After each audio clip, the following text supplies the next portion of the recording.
এই ছেলে, তোমাকে বলছি, তোমার বয়সের ছেলে হোক মুরব্বী হোক, আজ থেকে কাউকে ঝাঁকি দিয়ে রাগ দেখিয়ে কথা বলবো না। ভালো আচরণের সবচেয়ে বড় সাইড হলো মুখ। ভালো আচরণ ওর মুখ ভালো যার, খারাপ আচরণ ওর মুখ খারাপ যার। কথায় কথায় হ্যাঁ করে হাসছে, একবারে এর পিছনে লাগছে, ওর পিছনে লাগছে, একবার একে হাসাচ্ছে, একবার ওকে হাসাচ্ছে, অহেতুক কথা বলছে, বিরুদ্ধে কথা বলছে, এর মুখখানি সবচেয়ে খারাপ।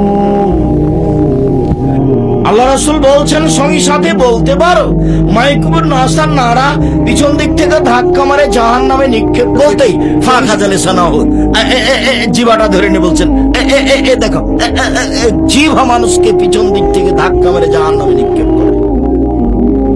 আর মহিলা মানুষই মানে বদনাম করে, যে এসেছে সন্ধ্যা থেকে এসে খালি কি যে বলছে তার কোনো হিসাব নাই। এই মেয়ে, শীতের দিনে মাথায় কাপড় না দিয়ে বসে আছো, শরম হয় না তোমার একটু? আপনি একজন মহিলা মানুষ, আপনাকে কখন থেকে আমি নিষেধ করছি, আপনি কথা বলছেন কেন?